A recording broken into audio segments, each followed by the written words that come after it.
Coming up today on Monday's News Valdosta, Lowndes County deputies shut down a major drug operation. And a Valdosta State student is held up and kidnapped. Jennifer Dandrin will give us a look at the weather, and Alan Morgan will bring us the best in sports. News Valdosta starts right now.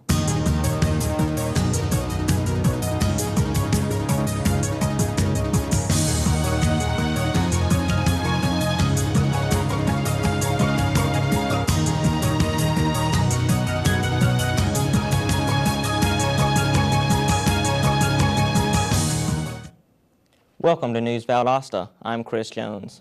And I'm Camille Ralston. What started out as a routine arrest for a probation violation turned into a drug bust involving 3 children.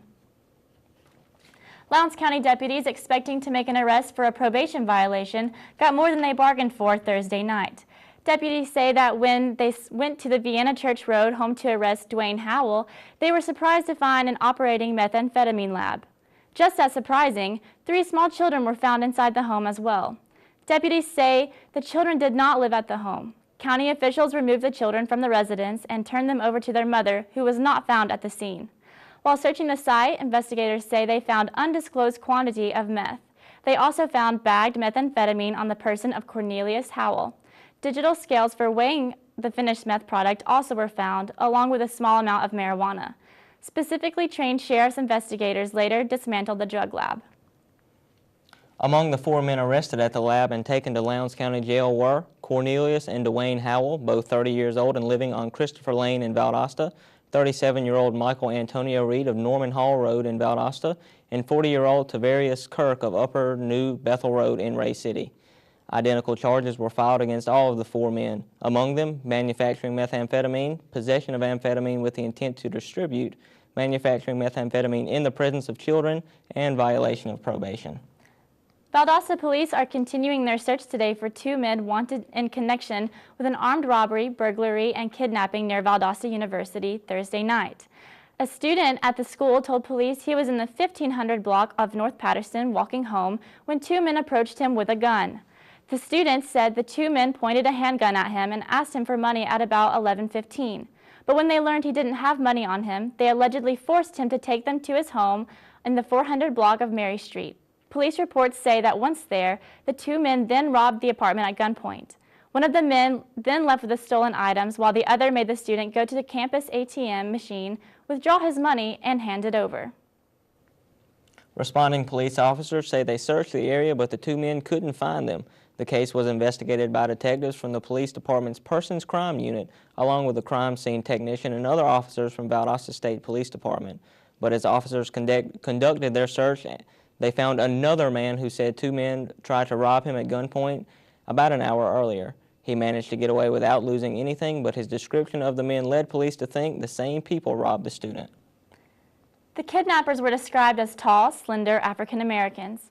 Police say that one was wearing a white t-shirt with long black shorts, while the other wore a blue t-shirt. And here's one final twist. Police reports show a similar incident involving a homeless man that took place Thursday morning about 12 hours earlier. The man said he was in the 100 block of South Patterson about 8:15 when 2 men approached him with a handgun. Police say the man suffered from a mental illness and was taken to a behavioral health services clinic at his own request. Investigators are asking anyone with information about these events to contact the Valdosta Police Department. Should colleges, universities, and technical schools be forced to allow concealed weapons on their campuses? Well, that's open to debate, and that debate will be held Wednesday night at Valdosta State University. State legislators representing this area have been invited to join the discussion of SB 101 passed by the Georgia House of Representatives in March. The state Senate still has to consider the bill and is expected to do so in January. State Bill 101 would allow students, faculty, staff, and visitors to carry concealed weapons on state-supported campuses. VSU is one of the campuses that does not allow concealed weapons. The debate is open to the public and scheduled for 7 o'clock Wednesday night in room 2211 of VSU's Jeanette Lecture Hall. We told you last week how the government shutdown was affecting people in South Georgia. Now researchers at the Centers for Disease Control and Prevention tell us they have no way to know whether there are outbreaks of deadly diseases underway. That's because 60% of the CDC's employees based in Atlanta have been furloughed, including 85% of those workers who monitor the flu. The Georgia Department of Public Health can continue to track types of flu in the state, but cannot determine if flu viruses are mutating. If you were anywhere near Hahira Saturday, you saw an incredible amount of traffic as people tried to reach the annual HoneyBee Festival. News Valdosta reporter Morgan Osborne has more. Over the weekend, there was quite a buzz in South Georgia as families came together to celebrate the 32nd annual Hahira HoneyBee Festival. Last year's event brought in about 35,000 people, but Chairman Carol Jacobs thinks this year was even bigger. Well, this festival and today was the biggest turnout that we've had in the last 2 years. We have more vendors, arts and crafts vendors, food vendors, and more people visiting us. The HoneyBee Festival started in 1981 and is now known as one of the best festivals in the Southeast. Families come to town for the parade, lots of food, and entertainment. Vendors were lined up selling arts and crafts and delicious food as the largest parade in South Georgia made its way down Main Street. This was the first year that local rock band Lost Decade performed at the HoneyBee Festival. With everything from live music to cloggers, there was all kinds of entertainment for the whole family to enjoy. There was a great turnout this weekend at the Hahira HoneyBee Festival. The weather was absolutely perfect, and it was a great chance for families to come together. With News Valdosta, I'm Morgan Osborne. Festival organizers estimate 36,000 people attended last year's event and are still collecting information about this year's numbers. Coming up, we'll have a fresh update on the water woes affecting Georgia and 2 other states. And a Moultrie store owner offers a hefty reward for stolen items. Stay with us.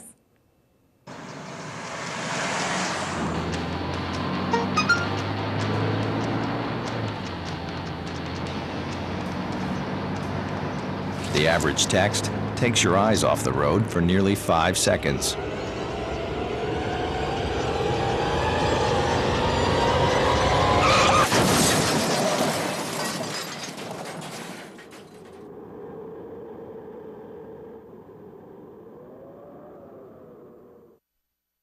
What will you find at Valdosta State University?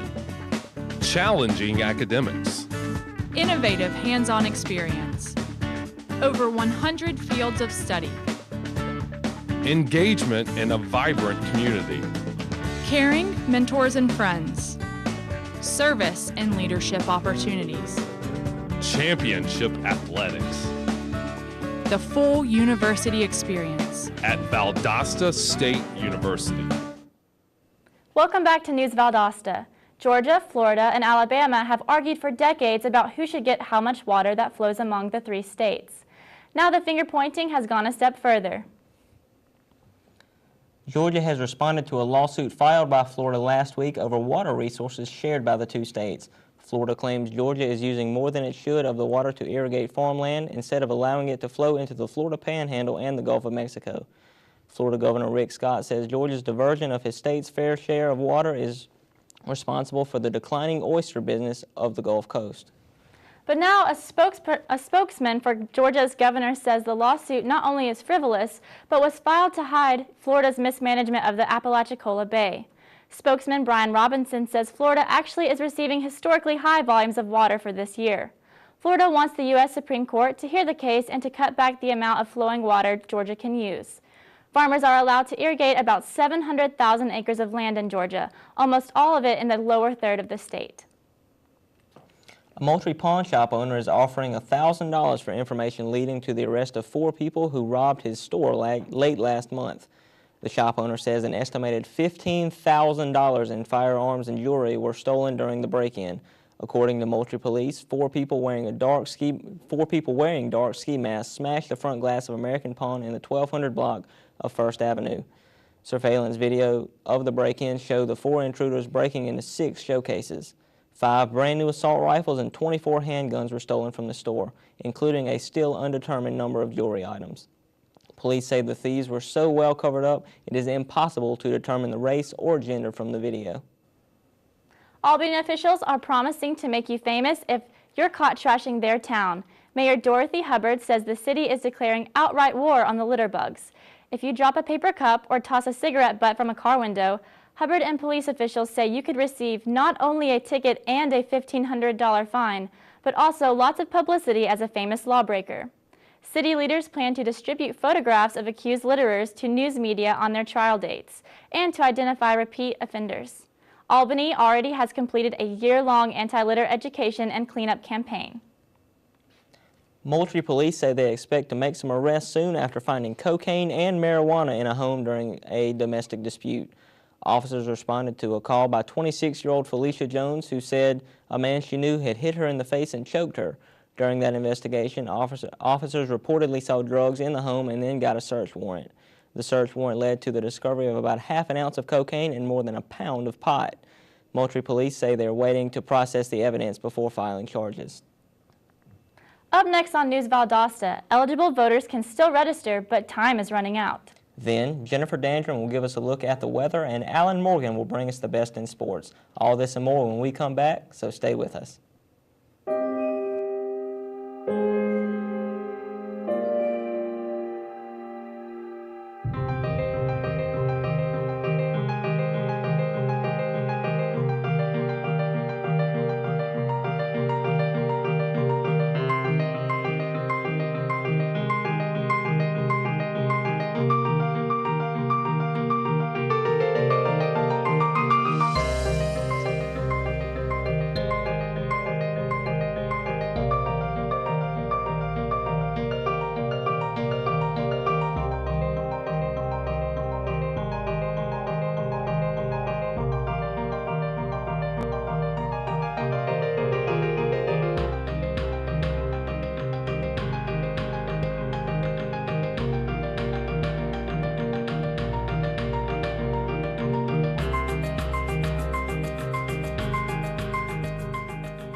Traditional light bulbs actually generate 9 times more heat than light.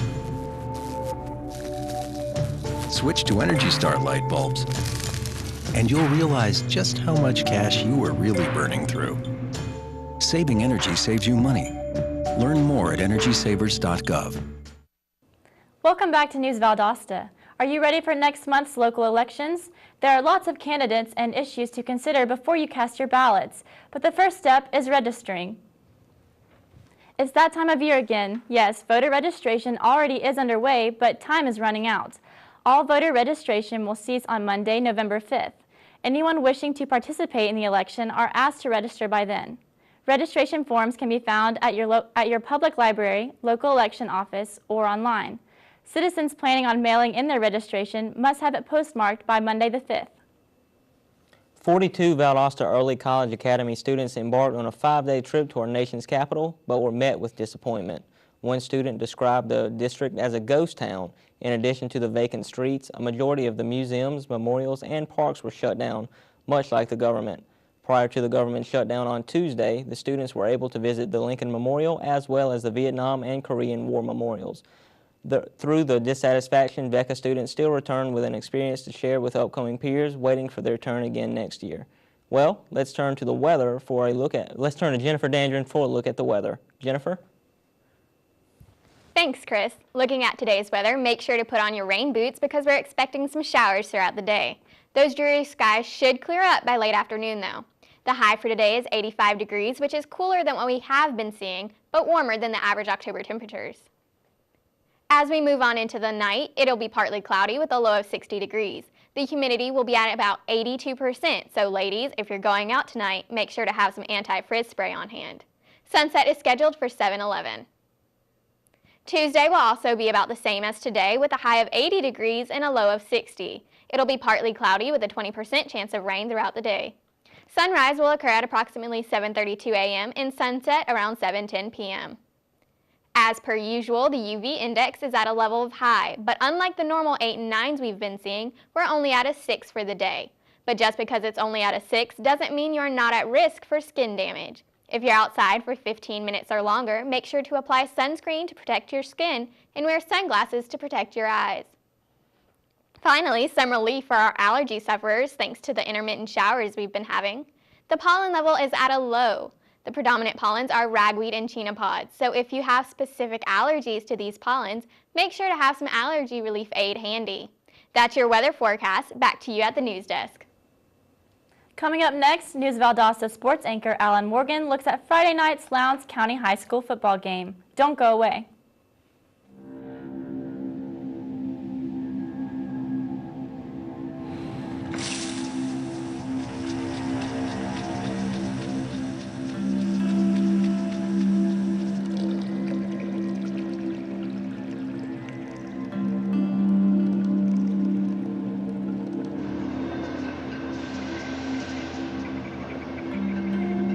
When some people struggle with their mortgage payments, they become frozen, petrified.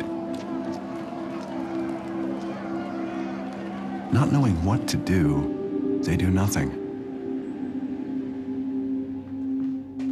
But the people who do something, the people who take action, are far more likely to get the most positive outcome.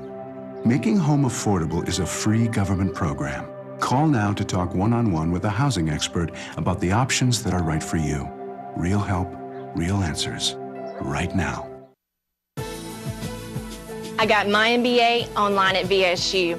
As a working mom who travels on business, I needed an MBA program that fit my schedule and allowed me to balance both my work and home life. VSU's Web MBA was perfect. I was able to spend time with my family in the evenings and then complete my assignments. My MBA is one of my greatest accomplishments. It was hard work, but I would do it again in a heartbeat. Don't wait. Start your MBA today. We're back, and joining us now with a rundown on this weekend's football results is Alan Morgan. What's up, Alan? Thanks, guys. This has been a pretty good week for local sports. Let's start with the big guys. Valdosta State pulled a nice homecoming win against the Florida Tech Panthers with a 52-14 victory, giving them a 4-0 record currently in the season. The Vikings pulled out a slim victory with 38-30 score against Brunswick. Brooks County gets pumped with a 30-23 win. Fitzgerald beats Cook County with a relatively short score of 27-13. Valwood climbs Sherwood Christian with a margin win of 43-7. The Lanier County Bulldogs raises the bar and sets the tone when they defeat the Wilcox County Patriots 26-15 this past Friday in Lakeland. Their victory included a blocked punt attempt that was returned for a touchdown on the opening drive. Setting a record this year's season, the offensive line racked up more than 140 yards in both halves. Running back J.T. Williams accounted for almost 80% of the Bulldogs' first half rushing yards. Congrats to the Lanier County Bulldogs, and we're wishing South Georgia's continued success on the field. You guys should also be on the lookout for Valdosta State's rugby next week as they play at home. This is Alan Morgan for Valdosta News Sports. Back to you at the news desk. Thanks, Alan. When we come back, we'll take a look at whether families receiving WIC benefits will be affected by the government shutdown. So stay with us. We'll be right back.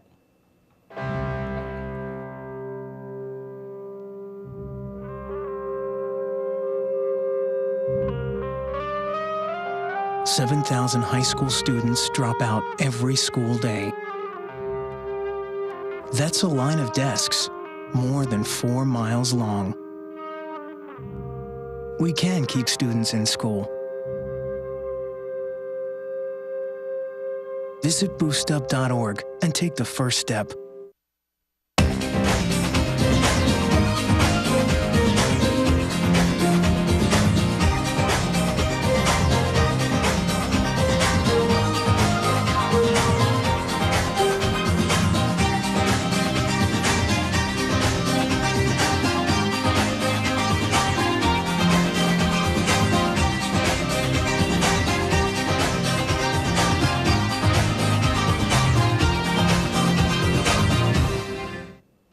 Welcome back again. A Sylvester family is living with the loss of their home following a fire late last week.